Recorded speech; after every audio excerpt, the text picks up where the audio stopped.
Então, o que ocorre aqui? Você tem peças que trabalham a tração, por exemplo, essa peça que na arquitetura japonesa é a base de tudo, seria a viga, aqui ao contrário, ela trabalha a tração, ela está sendo tracionada, porque essas aqui vermelhas trabalham a compressão. Se nós examinarmos a questão da decomposição dessas forças, nós vamos chegar a esses valores aí de tração e compressão. Pode virar.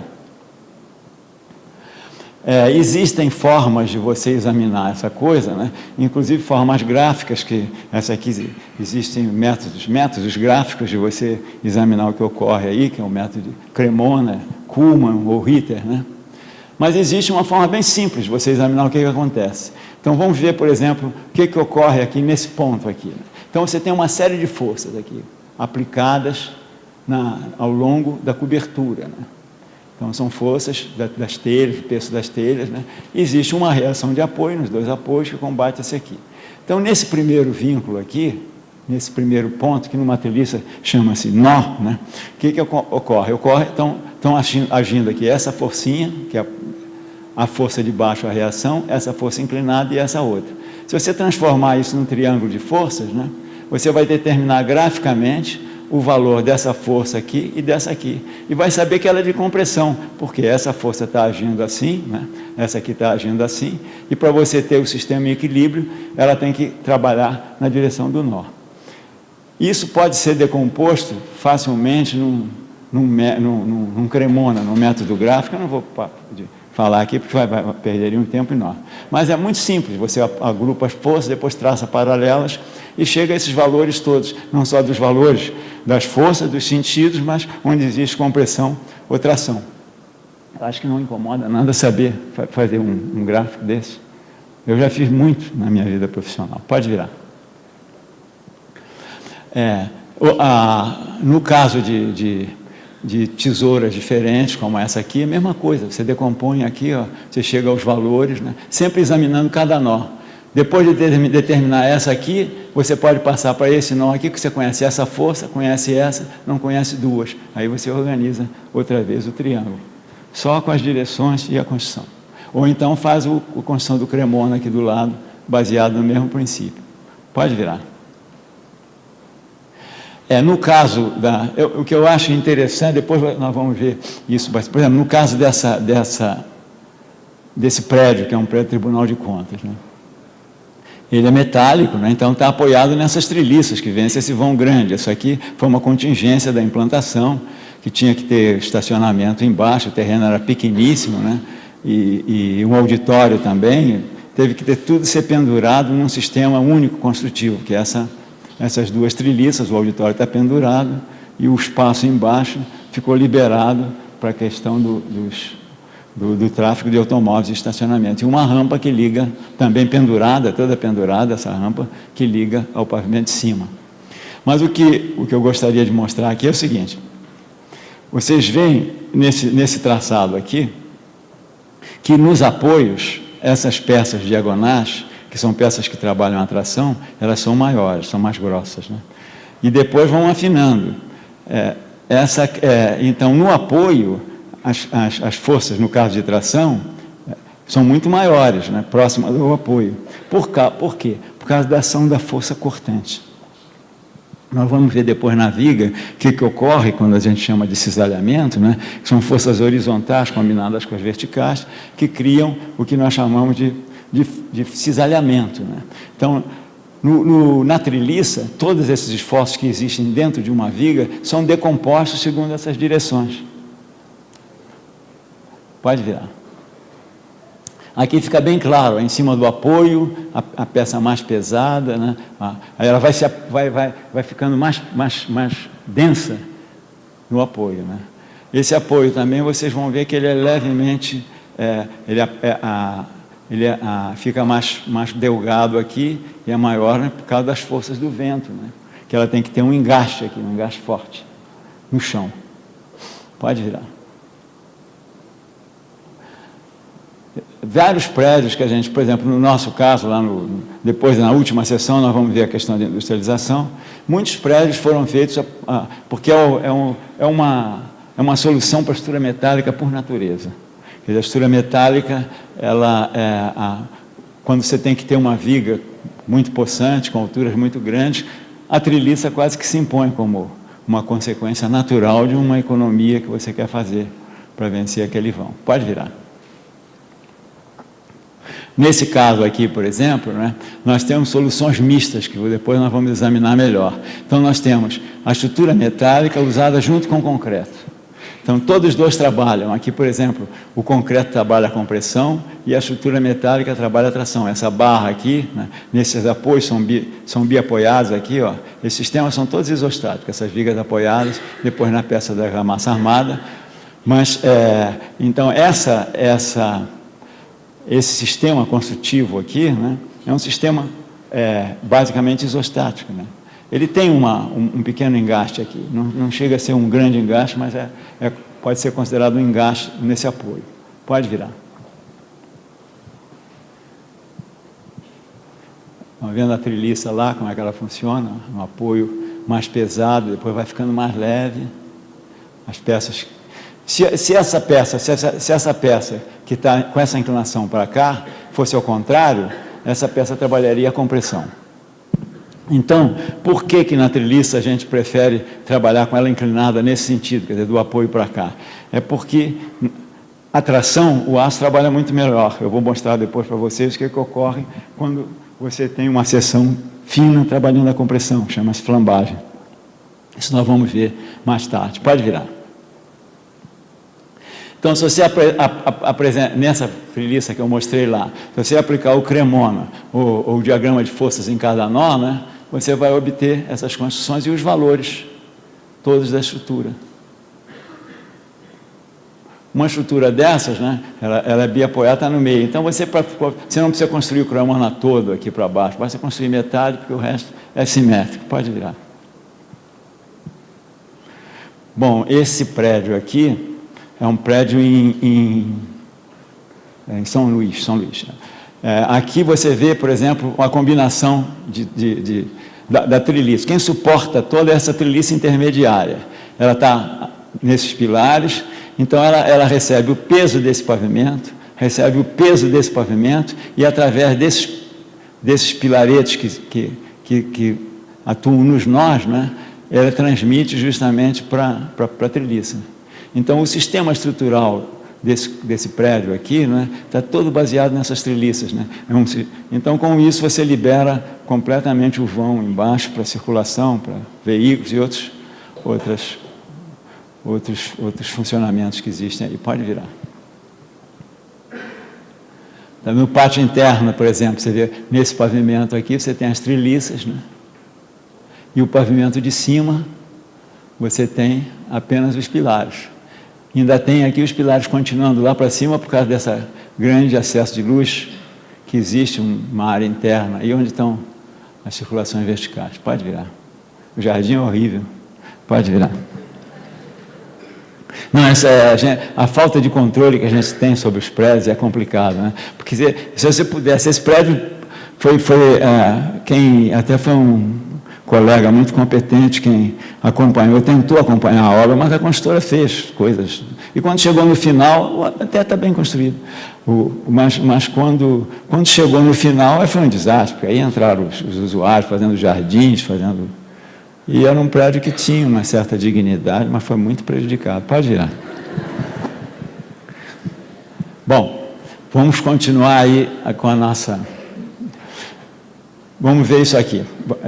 Essa estrutura é uma estrutura que foi feita lá na Bahia, no centro administrativo da Bahia, um prédio que chama até de balança. Ela sintetiza toda essa coisa do apoio que eu vou mostrar para vocês. É bem didático, aí fica bem claro tudo que ocorre. Pode virar. A ideia foi construir era grande portal do centro administrativo, com todas as informações, com um computador, uma central de informações, e os veículos poderem passar pelos dois lados. Volta um só para parecer melhor. Então, para conseguir, que ele fica bem entre as duas vias, né, para conseguir esse espaço de liberar completamente o trânsito de veículos, era preciso que se tivesse uma estrutura com poucos apoios, sem apoios. A ideia foi apoiar num pilar central e liberar justamente os dois lados para o estacionamento dos carros. Estacionamento transitório, que são pessoas que vão receber informações. Pode virar. Então, o que acontece aqui? A gente tem duas vigas fortes, né, que ao mesmo tempo ela tem uma seção triangular, porque o ar-condicionado passa no bojo delas. Pode virar. E o que ocorre aqui? Ocorre o seguinte: você tem, vê, forças que se aplicam em cima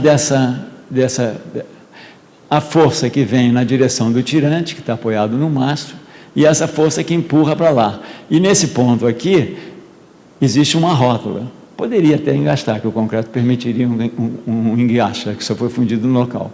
Mas com um vão tão grande aqui, provavelmente haveria tensões muito difíceis nesse comprimento enorme, que tem 70 metros, e talvez houvesse muita fissura, muito fissuramento nos apoios.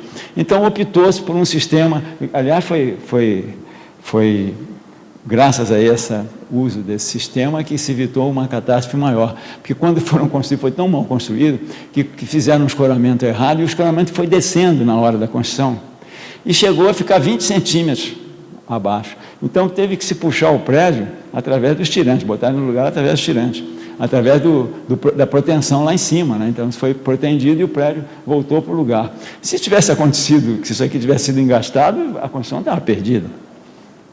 Ia arrebentar todo o apoio, né? Por causa de um escoramento mal feito, subestimaram. Foi uma construção muito mal feita. Mas isso aqui é uma rótula. Até ela foi resolvida com o quê? Com grandes apoios assim em teflon, que vocês veem aqui, né? Então, esse prédio, durante o dia, ele gira nos apoios. Como isso aqui, a dilatação dos cabos ocorre em cerca de 3 centímetros, esse prédio desce 1 centímetro e sobe por dia, quer dizer, ele respira.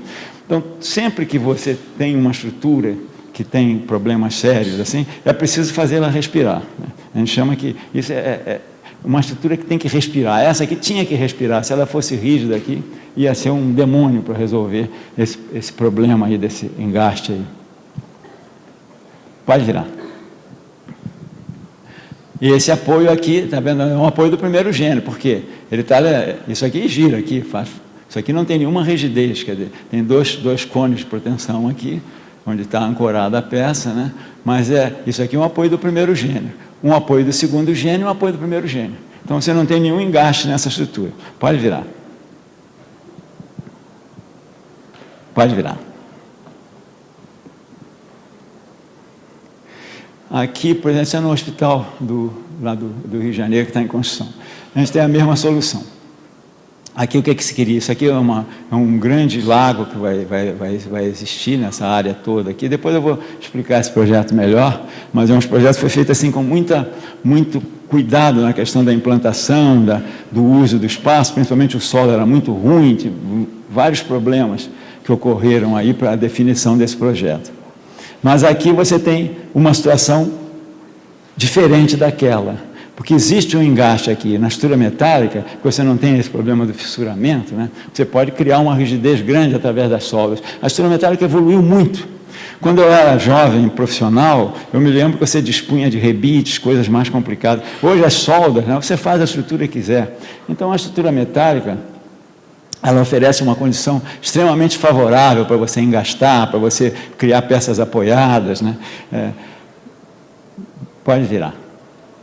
Nesse caso aqui, o que é que nós temos? Agora, é preciso vocês verem o seguinte, essa questão de as estruturas aparentemente equilibradas, essa aqui, por exemplo, isso aqui serve de contrapeso, é uma ilusão visual, né? Porque se você puser todo mundo aqui e não puser ninguém cá, as cargas mudam completamente. Então, você tem que pensar numa estrutura dessas de acordo com os carregamentos. O que ocorre numa estrutura dessas?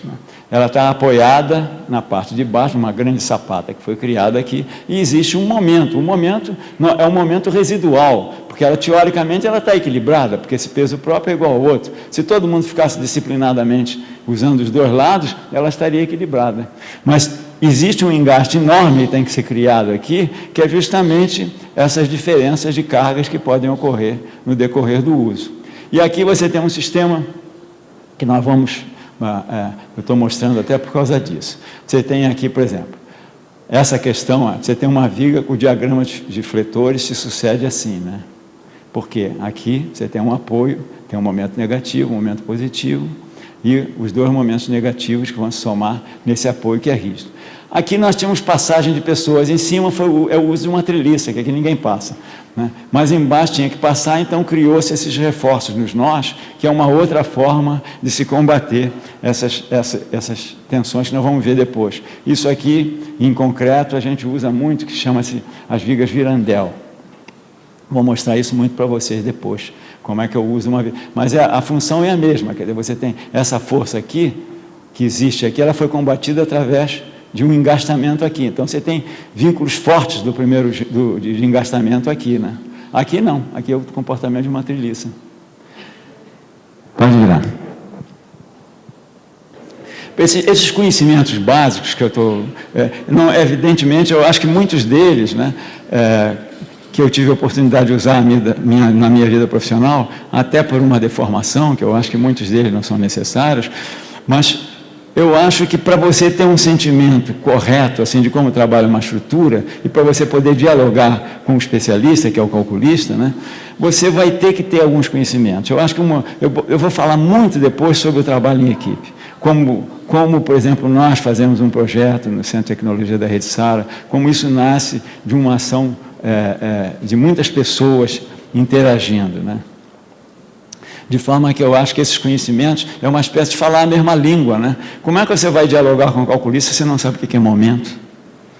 É difícil, né? Aí ele vai te embrulhar, né? Nem vai conversar com você, você não sabe nada, o que é que vai conversar? Então, é como se você falasse inglês e falasse e o outro. Se você pelo menos conseguir se comunicar, tem uma história até engraçada que eu ouvi outro dia, que o Vinícius de Moraes, ele não falava nenhuma língua, né? Mas falava todas, né? Aí, num show que ele estava fazendo, o Shakespeare pensou, que língua ele fala, hein? Porque ele falava um pouquinho de espanhol, um pouquinho de italiano, um pouquinho de coisa, né? Eu acho que o arquiteto tem que ser um pouco assim, né? Ele tem que falar um pouquinho de cada língua para poder entender, né? Então, se a gente conseguir esse prodígio de se entender com o calculista, com o instalador, é ótimo. Mas tem que falar um pouco da língua deles. Se você não conseguir pelo menos esse vocabulário mínimo e essa percepção das coisas, né, de entender como a estrutura está funcionando, né, vai ser muito difícil você realizar esse trabalho com o calculista. Ou você, ou o calculista vai satisfazer as suas imposições, às vezes ilógicas, né, ou ele, ao contrário, vai dizer, não, esse cara é um imbecil, eu vou fazer do meu jeito, e ele que se dane.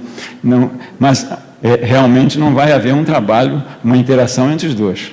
Um vai predominar. E isso não é realmente um trabalho de arquitetura. Então, vamos ver aqui uma outra cara. Vamos ver, então, nós vimos numa viga biapoiada o que ocorre, né? Os diagramas de fletor. Agora, vamos supor que você cria um engaste aqui e um engaste lá. Então, em vez de ser essa viga biapoiada, ela tem um engaste. Então, o que ela cria? Ela cria um momento fletor lá em cima, fortíssimo. Então, o momento fletor, em vez de ser aquele momento fletor biapoiado que eu mostrei assim, né? Ela vai criar um momento lá. Então, essa viga, que tem esses apoios rígidos, já é uma solução hiperestática.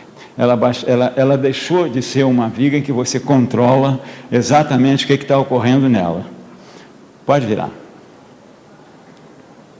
Então, você vê, quando você tem uma viga dessas que se deforma, e ela está com um apoio rígido aqui, o que ocorre? Quando ela se deforma, e ela puxa os dois apoios, aí cria uma reação no outro sentido lá, né? Então, essa reação, né, que implica, ela depende de como você trata esse apoio. Aí é que é uma coisa muito interessante, que eu acho que toda a sensibilidade que existe na estrutura é de você aumentar a flexibilidade ou a rigidez. E isso é uma coisa que o calculista usa, que nós arquitetos usamos, né? Aumenta a rigidez, diminui a rigidez, porque isso nem sempre, isso pode ser você pode ter uma rigidez parcial, uma rigidez maior, né? Permitir alguma deformação, ou pode até criar uma rigidez total. Então, essas ligações são ligações superabundantes, são ligações hiperestáticas. Então, saímos do domínio da isostática para entrar no domínio da hiperestática. Pode virar. Por exemplo, nesse pórtico aqui lá do Hospital de Taguatinga, o que ocorre? Era um pórtico que vai receber todos os pavimentos, uma transição de cargas aqui enorme, né? Então, o que se tinha que criar? Uma viga que que se comportasse melhor, né? Então, ela trabalha como se fosse um arco quase, né? Então, o que ela cria? Ela cria uma força horizontal enorme lá embaixo, né? Que, nesse caso, teve que ser resolvido com cabos protendidos, né? E ela tem engaste, né? É uma viga hiperestática, tipicamente hiperestática. Pode virar. Por quê? Por que ela é hiperestática? Porque depende disso aqui. Vamos ver. Vamos ver se você... Olha, vamos raciocinar bem, porque isso é muito importante. Se você tem uma viga que engrossa, você engrossa muito ela aqui, né? Então resolve todos os problemas de esforço aqui, você cria um momento maior aqui, e essa viga praticamente, ela não tem nenhuma força lá em cima, né? É uma articulação, porque ela resolveu como se fosse dois balanços. A tendência dela é fortíssima de fazer acontecer isso aqui, de cair para cá, porque esse peso todo vai cair. No momento que ela faz isso aí, ela cria uma força horizontal embaixo, né? Então, você tem essa ligação, que é uma ligação rígida aqui, né? E diminuiu para lá, então criou um ponto frágil aqui. É claro que o que vai ter que resolver essa estrutura é justamente esse engaste, né? Então, isso é uma competência do engenheiro que está... do arquiteto, do engenheiro que está definindo a instalação. E os diagramas são como esse que você está vendo aqui, ó. No caso aqui, você tem um engaste aqui, ela fica em pé. Agora, no caso de não ter o engaste, cria a força horizontal. Então, são sempre vigas hiperestáticas que você tem que definir o que você quer no comportamento dessa estrutura. Pode virar. Por exemplo, nesse caso aqui, né, você tem uma viga que... duas rótulas aqui, então você criou um diagrama desse tipo, né? Lá embaixo tem um engaste, né? Mas isso tudo pode ter formas diferentes, pode ser assim, né? Se for assim, você vai ter uma carga horizontal enorme. Então, são opções que você cria, né? Existem uns livros de estrutura que mostram essas variações todas em dois apoios, né? Pode virar. Mas, de qualquer maneira, então, essa é uma opção. Quer dizer, quando você tem a opção peristática, passa a ser importante o comportamento do material.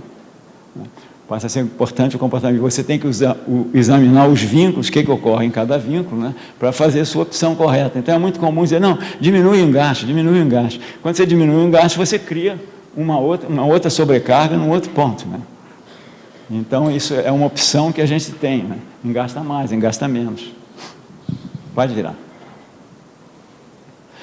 Isso aqui, você tem livros que tratam disso. Você vê situações completamente diferentes, né? De um mesmo sistema de apoio. Então, o que você tem aqui? Um biapoio, quer dizer, apoios isostáticos. Você tem força de cá, força de lá, e o diagrama assim. Você cria um balanço para cá, um balanço para lá. Então, você continua tendo um apoio isostático, mas já com um momento negativo aqui, equilibrando mais a situação.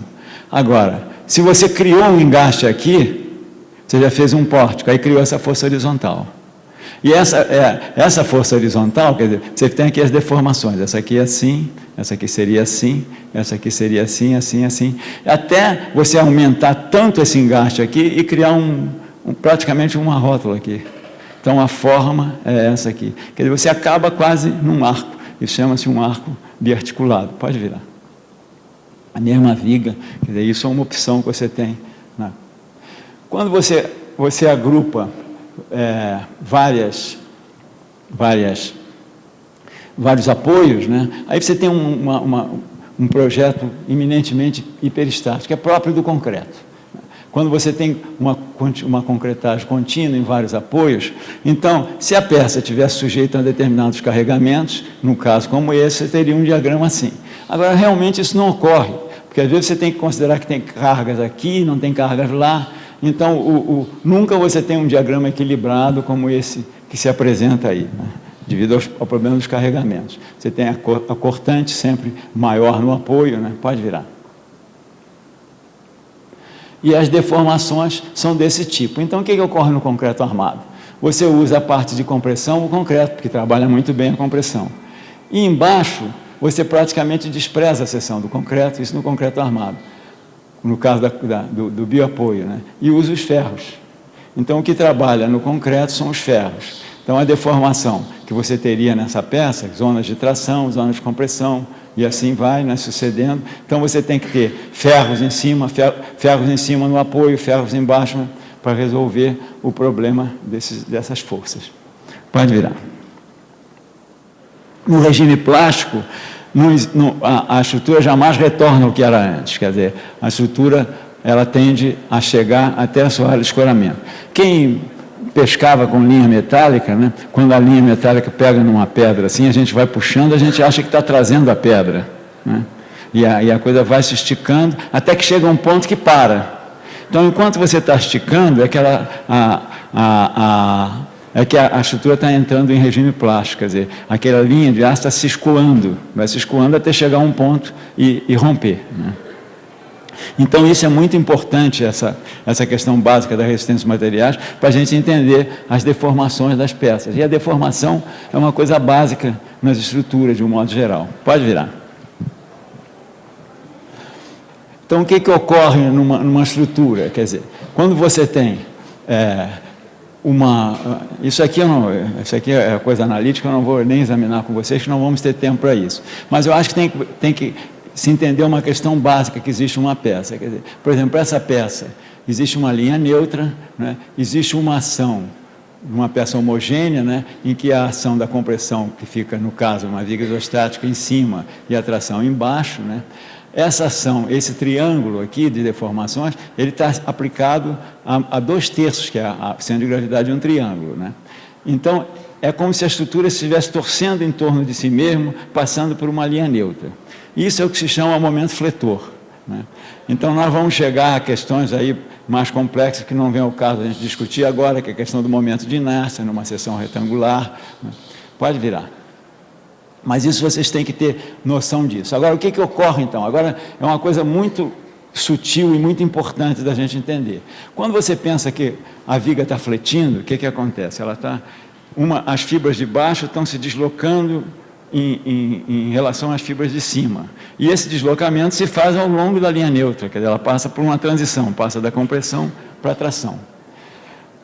Então, essa ação, que é a ação devido ao momento fletor, que está fazendo a peça fletir, combinada com a ação cortante, quer dizer, você tem uma reação de apoio no sentido de baixo e as forças todas que agem no outro sentido.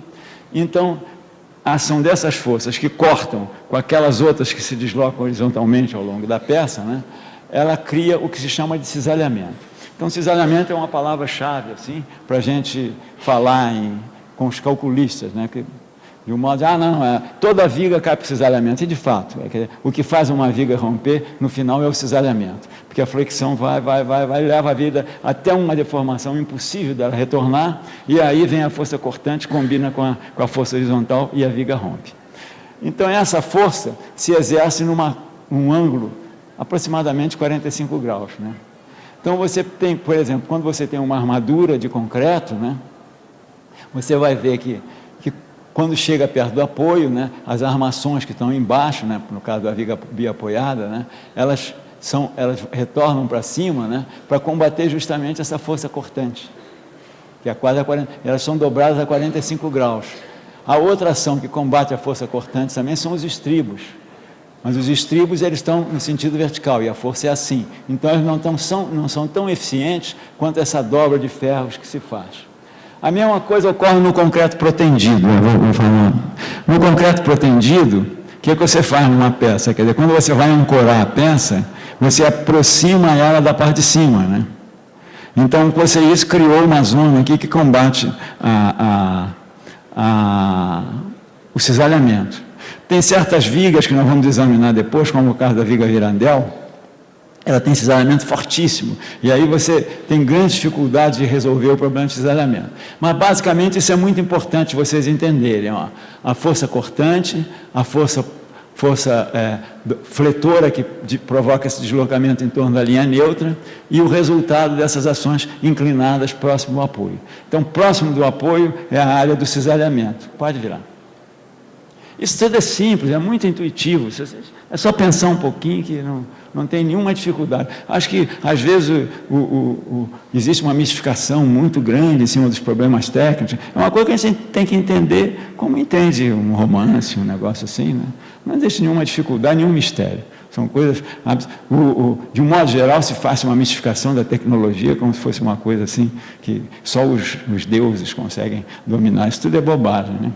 Então, eu falei, por exemplo, em regime elástico, regime plástico, né?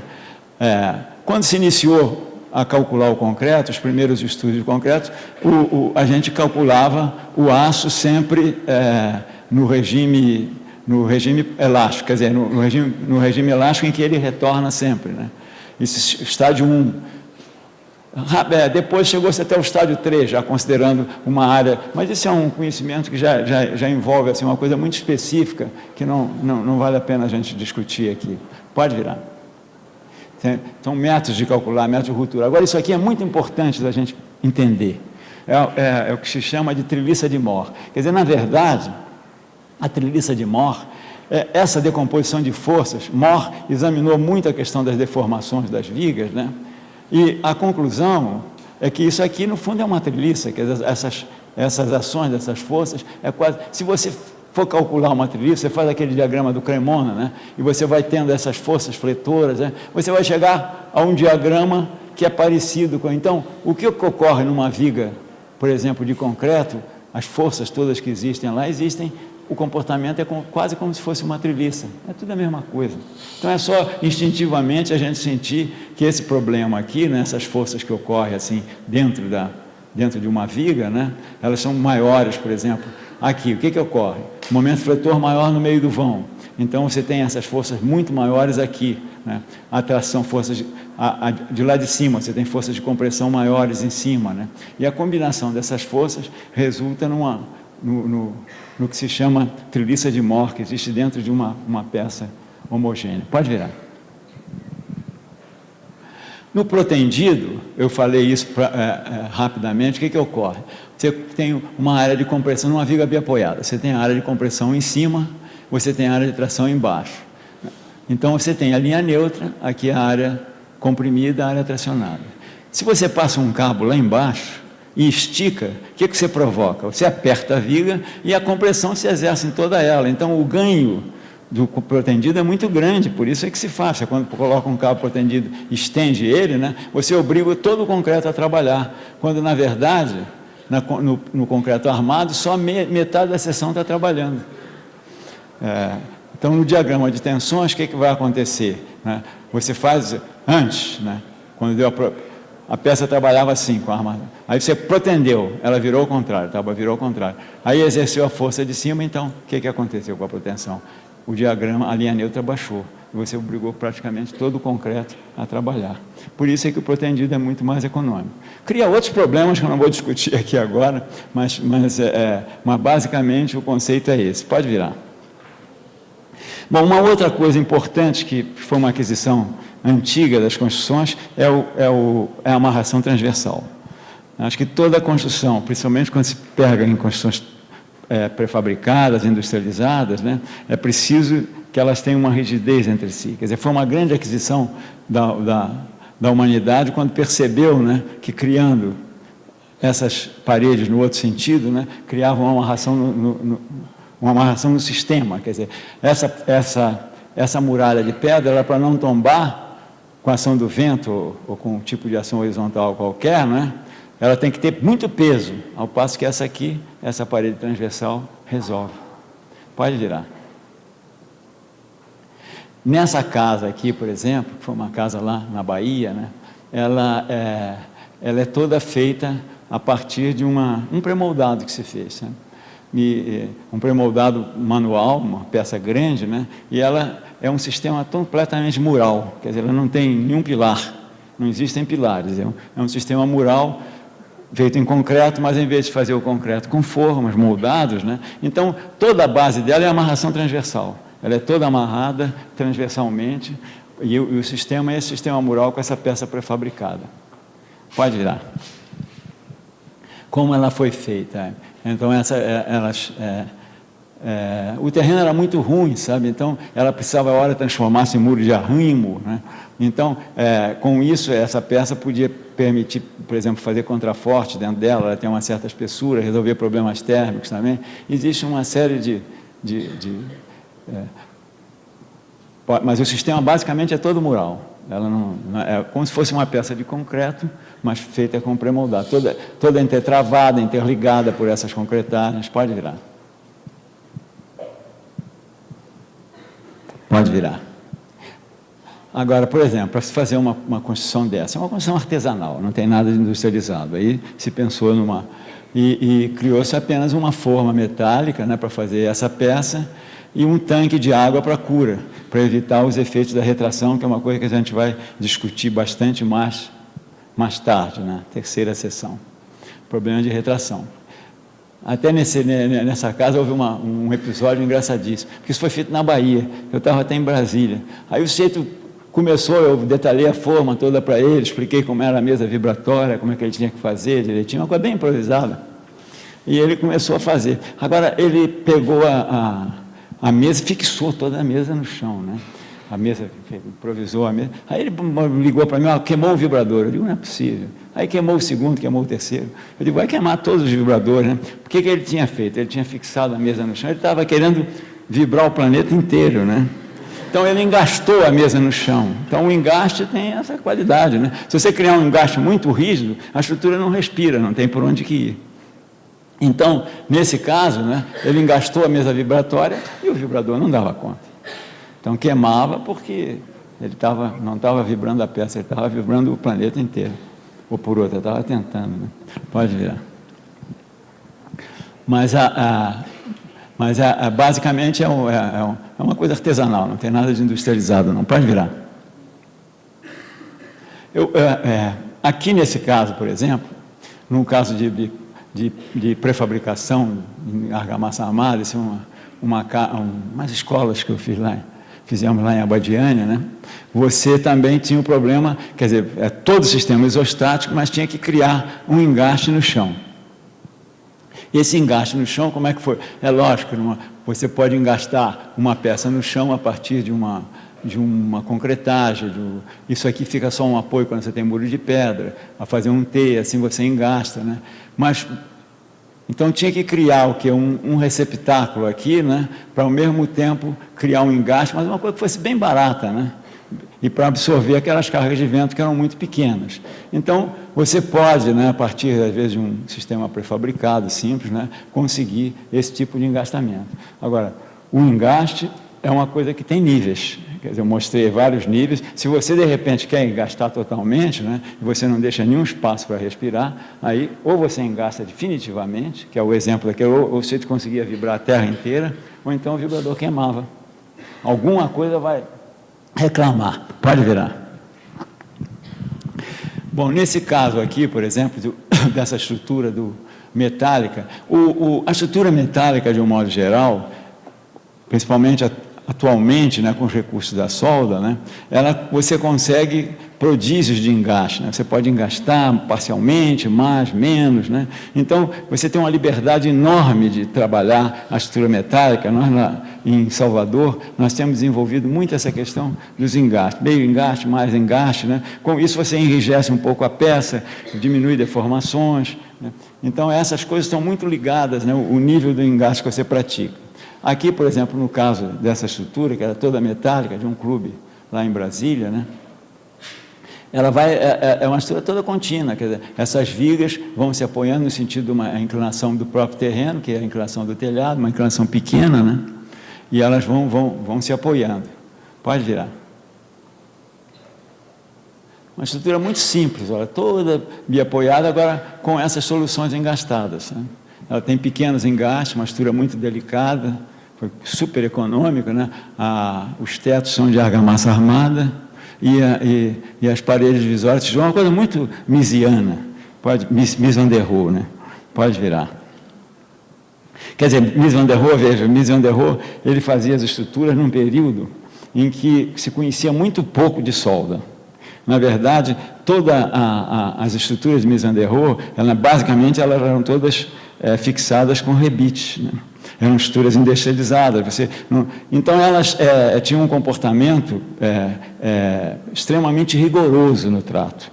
Isso resultou numa arquitetura muito disciplinada quando Mies van der Rohe fez a opção de fazer a estrutura metálica nos Estados Unidos. Toda essa disciplina que se criou é um pouco consequência das opções que ele tinha de fixações naquela época. Hoje é possível tratar uma estrutura metálica muito diferente.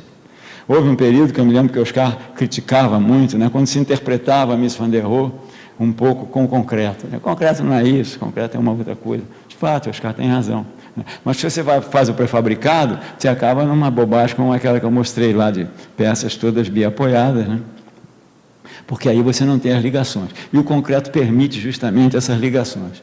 Então, por exemplo, nesse caso aqui, nós estamos examinando agora a questão sempre do solo, de como se comporta, né? Nesse caso, nesse mesmo clube que eu mostrei lá, né, nós tínhamos uma estrutura tão leve que a gente tinha um terreno muito pobre, paupérrimo.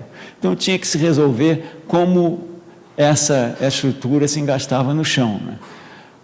Então, existe em mecânica dos solos, existem alguns conhecimentos básicos que indicam sempre que as forças de uma aplicação no solo, elas se desenvolvem na direção com 30 graus. Né? Isso é uma maioria dos solos pobres, né? Isso ocorre assim. Então, o que a gente fez lá, para não ter que fazer uma grande fundação, porque o solo é muito pobre? Quer dizer, o que é a fundação? Fundação é você equilibrar as cargas que vêm de cima com as forças de resistência do solo. Então, você pode criar coisas artificialmente. O que a gente fez lá? A gente fez estacas de areia. O que significa? Você faz uns furos, né? Vai fazendo os furos e vai tornando esse terreno mais compacto. No final, ele transmite as cargas, faz um buraco maior, usa o próprio solo, apenas fazendo essas estaquinhas de areia. Uma solução bem, enfia areia no buraco e o terreno vai se comprimindo. Pode virar. Está vendo? Ó? Cava, vai batendo as estaquinhas, né? e a fundação ficou compatível com aquelas cargas leves num terreno que resiste a 300 gramas por centímetro quadrado, que é uma resistência muito baixa, é um terreno completamente... Então, todo esse solo aqui de uma pobreza terrível em termos de resistência, né? Ele teve que ser tratado de uma forma muito delicada para você tornar compatível as cargas leves que você estava com a resistência dele. Quer dizer, quando se optou por essa tecnologia do aço bem leve, no sentido desse clube ser implantado gradualmente também, porque a ideia era ele sendo feito devagar, né? Se optou por um sistema delicado e que o terreno era paupérrimo. Tirando isso, você tinha que ter condições de um pavimento com estacas de 40 metros de profundidade, que foi o resultado da sondagem. Então, às vezes, uma opção de projeto, né, está muito ligada com as alternativas que você tem, às vezes até de implantação, como é esse caso aí. Se de repente isso aqui, né, a gente criasse uma estrutura leve, fosse obrigado a criar uma estaca de 40 metros de profundidade, você já imaginou que incongruência, né? Uma bobagem gigantesca. Né? Então, o que ocorre nas fundações, de um modo geral, quando você tem essas cargas atuando, é que elas, quando você tem um momento, né, existe, por exemplo, soluções em estacas. Se naquele caso você tivesse que absorver um momento, tivesse que fazer uma estaca, atração e outra compressão, você cria depois um bloco que absorve essa ação. Quer dizer, você cria então uma rigidez aqui, você tem um engaste grande, né, e você absorve essas cargas. Outra forma que existe de você resolver também é uma estaca protendida. Nós já tivemos em Brasília, já tivemos a oportunidade de fazer muitas dessas estacas protendidas. Né? Que você dá uma proteção, então todo esse sistema passa a trabalhar a fricção. Né? É uma estaca cara, pode virar. Então, de um modo geral, o que ocorre? Quer dizer, você tem vários tipos de opções. Você pode criar uma resistência que é uma sapata direta, conforme eu mostrei lá, né? Criando uma resistência compatível com a carga que vem do solo. Né? Você pode criar uma zona de compressão, você tem uma zona muito comprimida embaixo, então a estaca pode ficar simplesmente apoiada, não precisa ter alargamento. Né? Então, esse alargamento que se usa na base de uma estaca, ou de uma sapata, é justamente para você criar uma área de solo compatível com a sua resistência e as cargas que vêm de cima. Né? Pode virar. No caso dessa igreja, por exemplo, na Bahia, esse projeto até é engraçado, que ele foi feito quando o Papa foi lá na primeira vez. Né?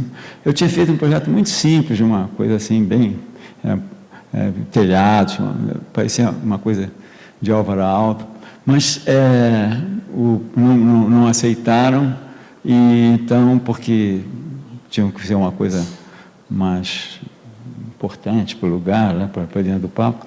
Então, a opção foi fazer... Depois eu vou falar mais dessa igreja, que é engraçado. Eu acho que essa coisa do processo que eu falei, que a arquitetura é um processo, né, nessa construção fica muito patente essa coisa do processo. Quer dizer, não é o projeto, o processo conduziu a uma solução, né, que foi uma alternativa, né, então foi uma concessão que nós tivemos que fazer para fazer essa obra. Mas, de qualquer maneira, criou-se problemas, como a opção era fazer tudo em tijolo, depois eu vou explicar isso porquê numa outra sessão, mas se optou por criar muralhas de peso. Então, o que se fez aqui? Para resolver o problema das tensões que se criam do terreno aqui. Foi criar nichos de tijolos, assim, e encher isso com solo-cimento. Então, cria-se muralhas de peso. Nós vamos ver muito isso na questão dos arrimos, principalmente, né, como equilibrar essas forças do terreno contra as forças existentes. Pode virar. Pode virar. Então, o que é uma muralha de peso? A muralha de peso é o seguinte: vamos supor, você tem um muro de arrimo aqui, trabalhando nesse sentido. Então, essa terra que pesa aqui, ela provoca o quê? Que o arrimo se desloque nesse sentido. Você tem embaixo uma zona que é sempre que é a cunha de ruptura, que fica embaixo. Então, o que ocorre? A terra faz com que isso torça, né? Isso vai ter um momento aqui, torcer e cair, né? Então, para você combater isso, é engraçado que a mesma coisa ocorre aqui, não é um momento que no final liquida com o muro de arrimo, é a cunha de ruptura que cede, ele escorre por aqui, sabe? Mas então, para você fazer isso, você cria um sistema que se chama uma muralha de peso. Você cria um peso tão grande aqui, né, que você desloca, quer dizer, o centro de gravidade vem com a força da Terra, ele se desloca, mas continua ainda numa área estável. Então, essa muralha de peso segura a Terra aqui. Bem, pode ver. Quando às vezes, você tem que resolver problemas do comportamento você pode, nós fazemos muito, por exemplo, no CTRS, esse tipo, quando trabalhamos com estruturas prefabricadas, né? Então, quando vai compactando o terreno, você vai ancorando lajes que trabalham por aderência aqui. No final, isso tudo se transforma o próprio peso da terra é que combate a ação Então, existem várias opções. Você pode fazer uma sapata aqui de concreto, né, para fazer um muro de terra. Agora, cada opção dessas corresponde a uma situação, né? Então, você tem uma muralha de pedra, ou tem, por exemplo, aqui no caso, a própria laje já resolvendo o problema do deslocamento. Mas essa coisa dos arrimos é um negócio muito importante em implantação. E eu acho que uma das coisas básicas para o arquiteto é a implantação. Um prédio tem que ser bem implantado. Existe uma delicadeza aí que tem que haver entre o objeto e o solo que o recebe, sabe? Eu acho um equívoco, às vezes, quando eu vejo um prédio mal implantado, assim, me dá um desespero, sabe? Porque foi um desrespeito do arquiteto ao próprio local, né? A implantação é uma coisa tão importante, sabe? E a implantação está implícita sobre todos esses remanejamentos que tem que se fazer no terreno. Pode virar. Por exemplo, aqui, no caso lá da Camargo Corrêa, num prédio lá em Brasília, nós tínhamos que fazer toda uma escavação com prédios construídos em toda a volta. Então, o que ocorre? Quer dizer, você não podia deslocar os prédios, inclusive com fundações. Então, num caso desse, nós tínhamos que fazer 3 subsolos enterrados, optou-se por fazer cortinas atirantadas. Então, o que ocorre? Você vai cravando tirantes, né, que resistem às tensões da terra nesse sentido, e vai concretando de cima para baixo. Então, escavou aqui, então os 3 pavimentos foram escavados assim. Você vai resolvendo o problema de cada, sem derrubar o prédio vizinho, né? Nós tivemos que, nesse caso aí, fazer uma prospecção, inclusive, das estacas de todos os prédios, né, para poder escavar, que era bem coladinho nos prédios, para poder escavar sem afetar as estacas do vizinho. Então, isso também é uma outra forma de você conter através de tirantes protendidos, que é uma coisa que se vê muito por aí em construção. Pode virar. Bom, Então, basicamente, o que existe é isso. Você pode transformar, por exemplo, uma muralha de peso com o uso da própria terra do local. Eu mostrei com aquelas lâminas incorporadas que a gente faz muito lá. Aqui, nesse caso, em muralhas muito altas, essa aqui lá no Hospital de Salvador, chega a ter que vencer alturas de 15 metros, né? Então, existe uma tecnologia francesa, que é a da terra armada, em que você usa a própria terra como estrutura da sua muralha de peso. Para isso, então, você vai incorporando fitas metálicas, né, nos aterros. É uma tecnologia muito apropriada para aterros. É um equívoco usar uma tecnologia dessa para terra, para cortes, né? Então, no caso desse hospital, nós queríamos criar uma área plana, danificar o mínimo terreno na periferia, que é uma mata, né? Então, a tecnologia usada dos aterros, né, ficou bem compatível com o uso da terra armada. Como nós temos uma indústria lá, nós desenhamos uma peça específica, ao invés de usar esses matacões de concreto que a terra armada usa, nós fizemos uma solução nossa, né, com peças prefabricadas, mas transportadas manualmente, né, para ficar mais leve e a implantação ficar ainda mais delicada. Porque quando você tem uma peça muito pesada para transitar, você acaba destruindo todo o entorno, né, por causa dos guindastes que tem que passar as peças para montagem, né? Então, essa coisa é muito importante examinar sob o ponto de vista de montagem. Pode virar. Essa peça, que é a peça básica, que é transportada manualmente, que é essa aqui, né? É uma peça entretravada, está vendo? A outra entra, encaixa aqui, e no ponto de união de cada nervura dessas, que são a estrutura básica da peça, forma a estrutura básica da peça, está ancorada um ferro que vai ligar uma fita. E essa fita metálica, ela entra no terreno gradualmente, na medida que você vai criando o aterro, vai compactando. Pode virar. Então, você está vendo, ó? Aqui as fitas metálicas colocadas, aí vai colocando a terra. É uma operação que pode ser muito delicada. Agora, se você usa essa peça com um prefabricado grande de concreto, né, aí a vaca foi para o brejo, porque você vai ter que ter uma rua lá embaixo para transportar as peças, né? Então, num lugar como esse, inacessível, difícil acesso, era complicado. Por isso se optou por uma solução mais delicada com essa peça em argamassa armada. Então, o que ocorre? Uma muralha dessas. Então, você tem as fitas todas, e isso tudo trabalha como se fosse um grande maciço de terra, né? As fitas incorporam e criam uma estrutura. Quer dizer, todo o solo que a gente mexe, ele perde a sua estrutura. Ele tem uma estrutura natural. Então, quando você faz uma fundação, se o terreno é natural, é um terreno que tem sua estrutura própria. No momento que você fez aterro, acabou com a estrutura. Às vezes, em 100 anos, ele não recupera a estrutura, que a estrutura é feita através de uma consolidação do terreno pela própria ação da água, né? Então, é uma estrutura que você aterrou, você perdeu a estrutura do terreno. Então, você tem que usar de outros meios para conseguir criar resistências compatíveis, como no caso desse aqui, de ter muralhas muito altas, né? São essas fitas aqui que são incorporadas ao terreno. Pode virar. Na patente francesa, na terra armada, essas fitas são de aço galvanizado, sabe? Mas nós não podíamos, tentamos comprar as fitas deles, mas eles disseram que não vendiam, porque é a patente deles, então não quiseram vender para a gente desistir de fazer a nossa solução. Aí nós usamos as fitas em aço especial, Cortem, com uma espessura de sacrifício. Mas nossa solução ficou muito mais barata que a deles, apesar deles não terem fornecido as fitas para a gente conforme a gente queria. Pode virar. Bom, outras soluções existem para você resolver, por exemplo, numa experiência que nós fizemos lá em Salvador, né, na questão dos tratamentos nas favelas, nós tivemos que criar várias peças de contenção, nesse caso em argamassa armada, bem leves, né, para você poder atuar em situações muito adversas, assim, né? Às vezes a estaca fincada, com uma estaca tipo prancha, né, ou quando tiver uma sapata criando uma ancoragem dela no próprio terreno. Mas isso eram soluções também muito delicadas, leves, em argamassa armada para conseguir desníveis até de 3 metros. Acima disso é impossível. Pode virar.